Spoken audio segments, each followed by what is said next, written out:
We're here today to give an update on the investigation in regards to the incident at Trump International. With me is the U.S. Attorney, the FBI, and the Secret Service. Just to give you a little information, as you well know, the road down there on Summit is still blocked off. It will be blocked off probably for the remainder of today and probably a good portion of tomorrow until some of the investigative things need to be done and finished. But we're accommodating people in and out, getting them to the library, getting them to the post office, so the public is not going to be that far inconvenienced. The security level at Mar-a-Lago is the highest it can possibly be now.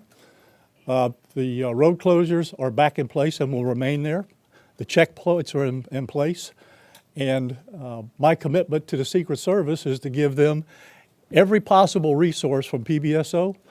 Once they determine the level of security that they need, they will get all the resources possible. So having said that, I'll let you talk to the U.S. Attorney. Thank you, Sheriff.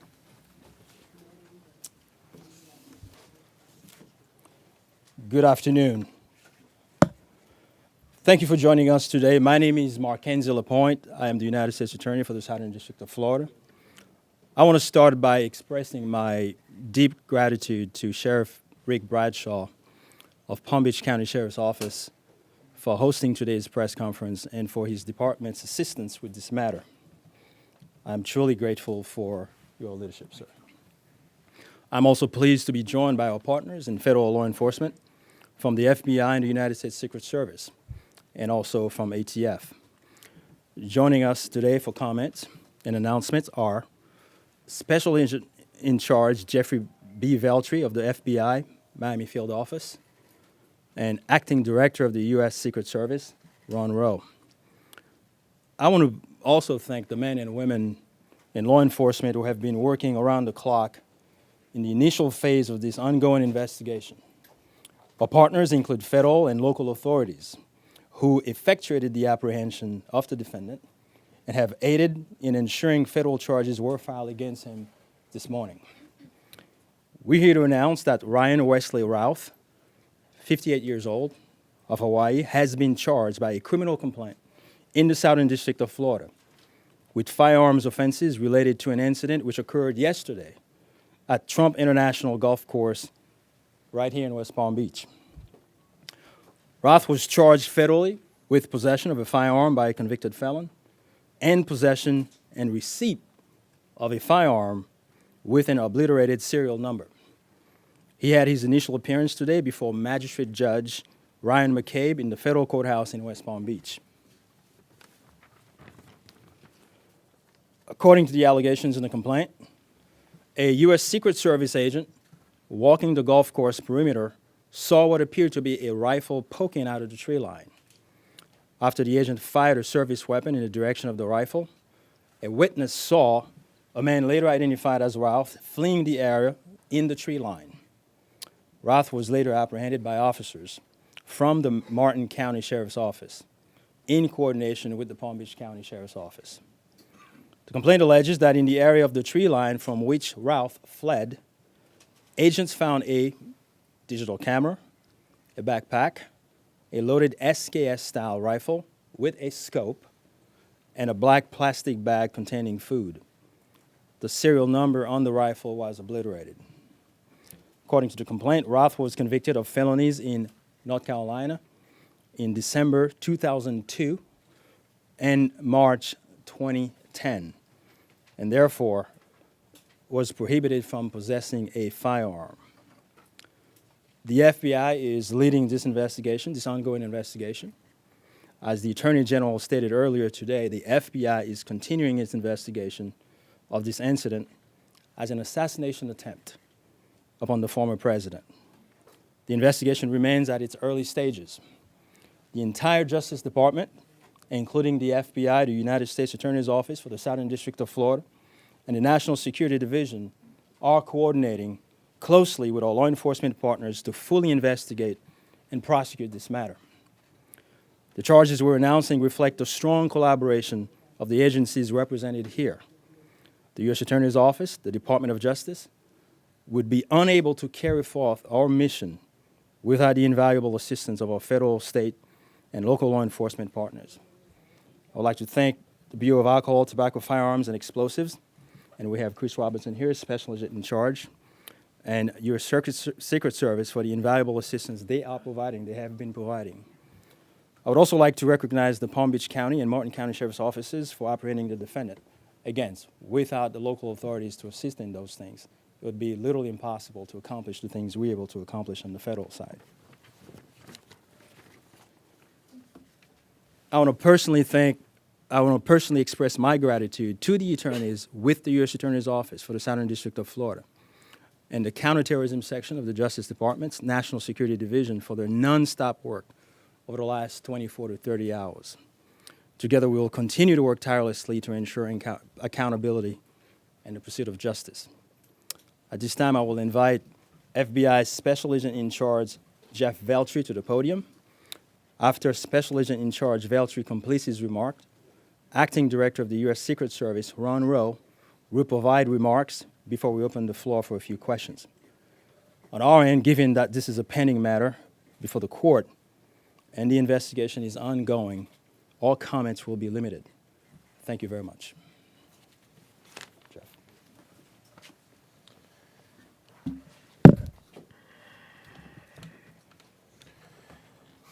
Good afternoon.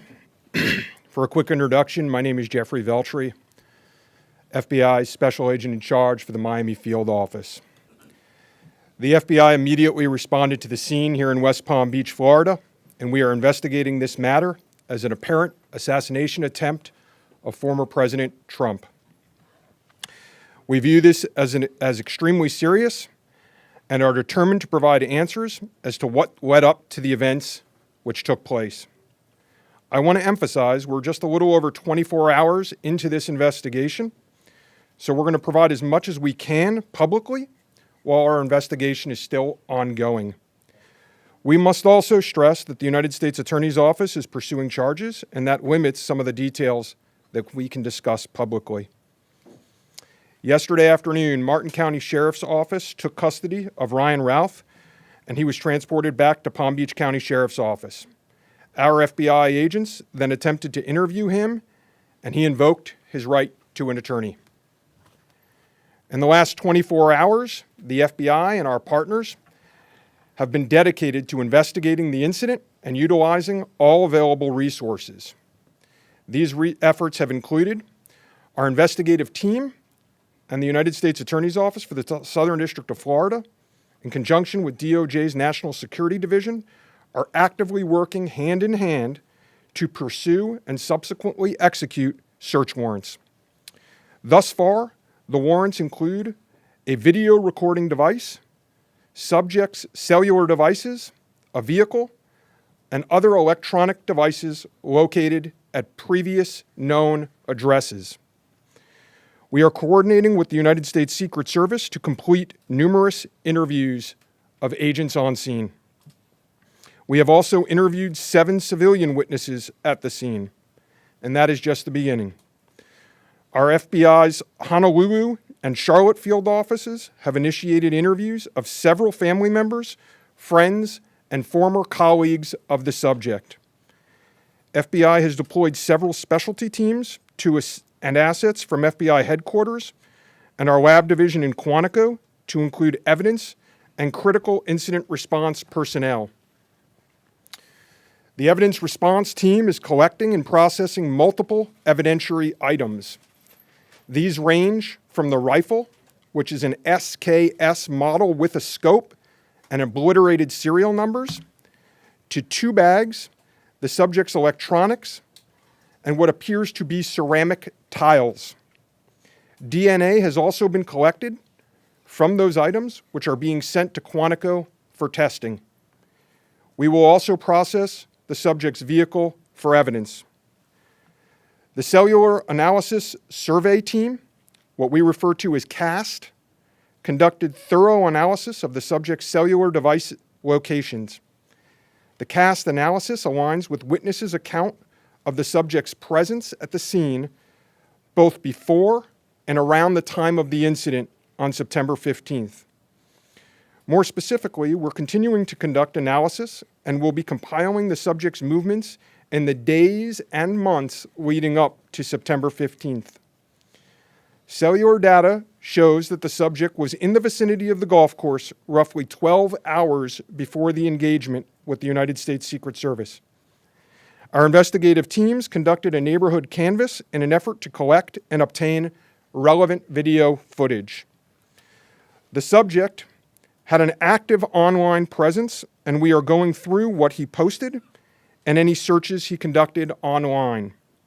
In addition, we're going through media reports and public statements he made that he wanted to recruit Afghan soldiers and others to fight for Ukraine. The FBI has sent multiple requests to companies for returns on the subject's phone and social media accounts. We received several returns and are waiting on additional responses from other companies as well.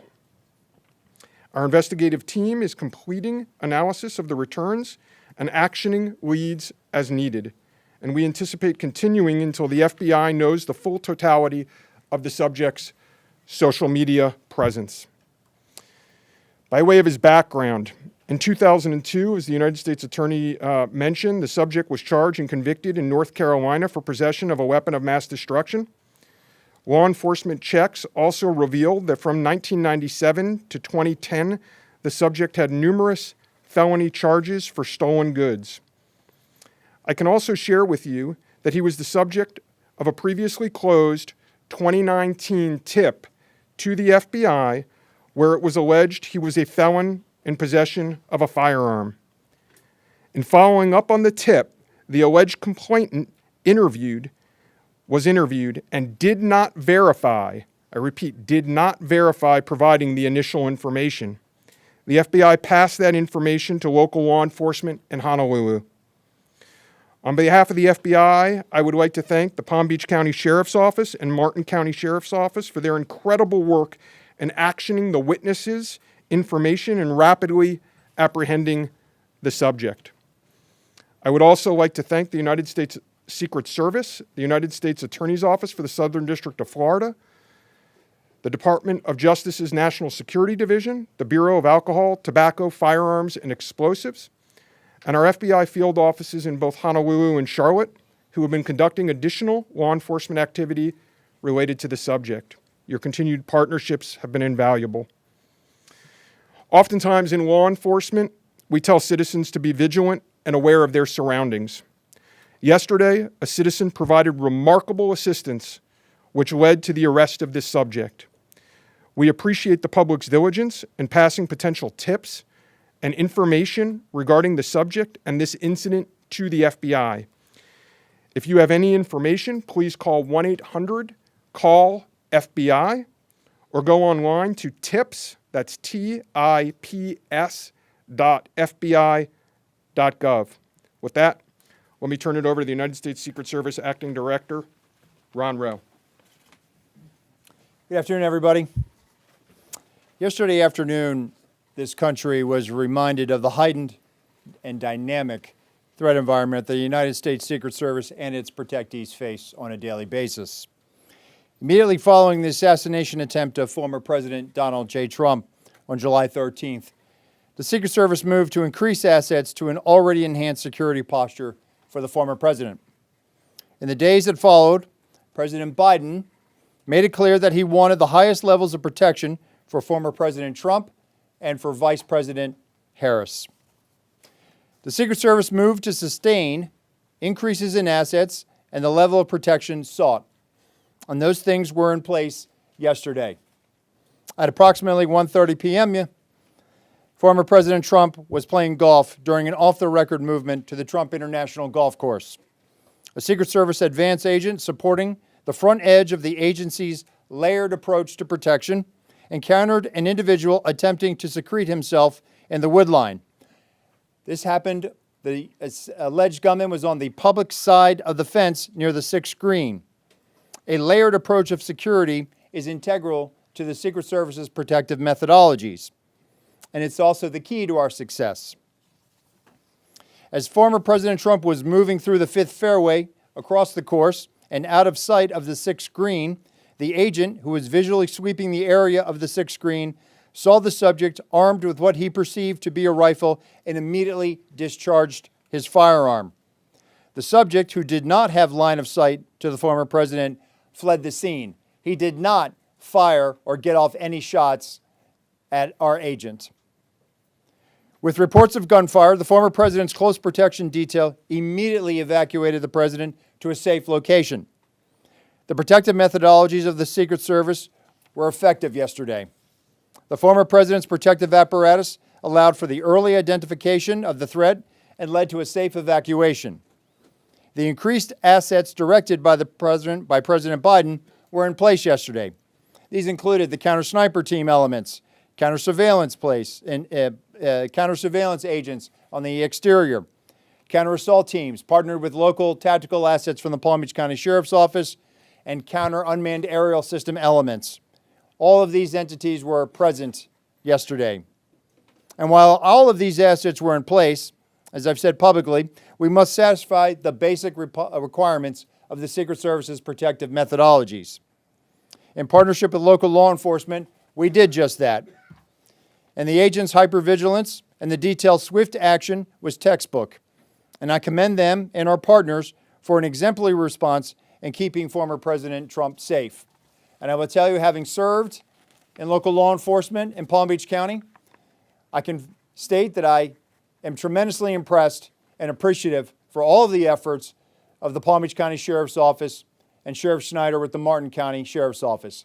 But what was critical to this was the quick reaction, the response, the hypervigilance of the men and women of the United States Secret Service, who since July 13th have been rising to meet an unprecedented and hyper-dynamic threat environment.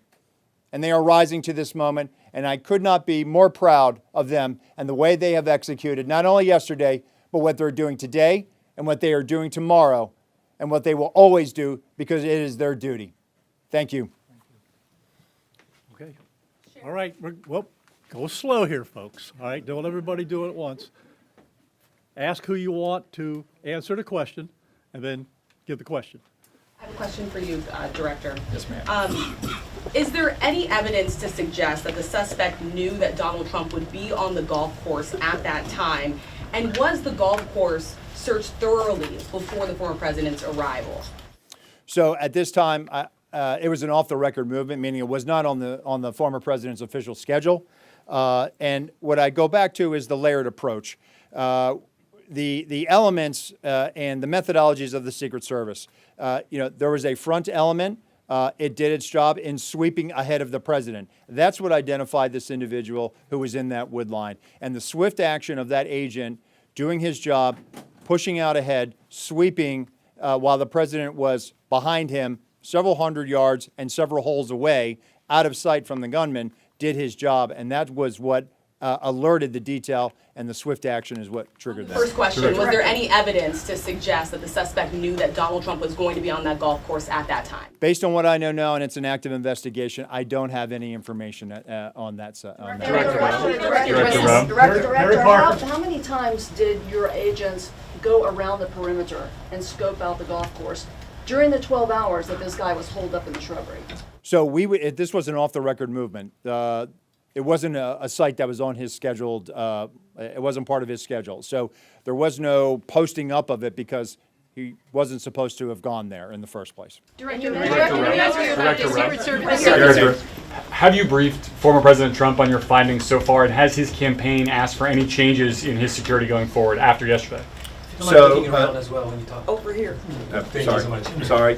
So I've had a conversation with the former president. We've explained and we've worked with the campaign. The president is aware that he has highest levels of protection that the Secret Service is providing him. No changes in specific reaction to what we saw yesterday? We constantly evaluate based on threat. And yesterday what we show is that our agents and our protective methodologies, and there's a lot of tactical assets in place, things that have been put in place as a result of what happened 60 days ago, those elements are working, and that demonstrates the redundancies that we have. And so we constantly evaluate. We'll of course, look at this and see what lessons learned from it. But as of right now, we are constantly evaluating that threat. And if we need to ratchet up additionally, we will. Do we know when Routh arrived in Florida in general, when he arrived in Palm Beach, the area? That's a question probably for the Specifically, FBI. and if he's been at the golf course prior to this scoping it out? We're in the process of collecting a lot of evidence, and that will be part of that investigation to determine his whereabouts going back quite some time. Do you have any detail on where he might have gotten the gun? That's part of the investigation as well. Again, that's going to be a little bit challenged until we're able to determine the serial number on that gun. So we're hopeful Do to we be know able where to. he has a history of mental illness? We're still looking into that. The sheriff mentioned about the highest level of protection, that they would lock down the golf course. Was that a miscommunication then, being that President Biden ordered the highest level of protection? Okay.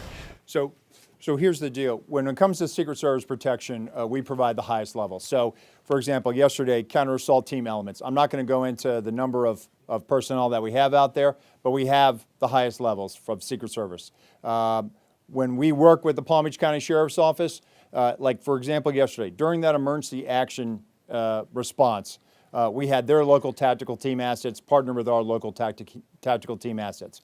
We had their helicopter up in the air, providing us 360 and situational awareness of the overhead for if there were any potential threats coming at us.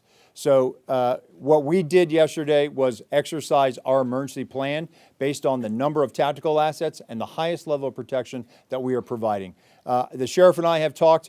Now, clearly, when you go down Southern Boulevard right now and you try to get over to Palm Beach and you see the robust presence that's existing outside of Mar-a-Lago, the heavy uniform presence, the additional assets of the Secret Service. And for those of you that were here in 2017, when the president was in office, when you look at that footprint now and you look at it today, there's not much difference there. There is heavy uniform presence out there. And again, what I go back to is yesterday was an off-the-record movement, off the record.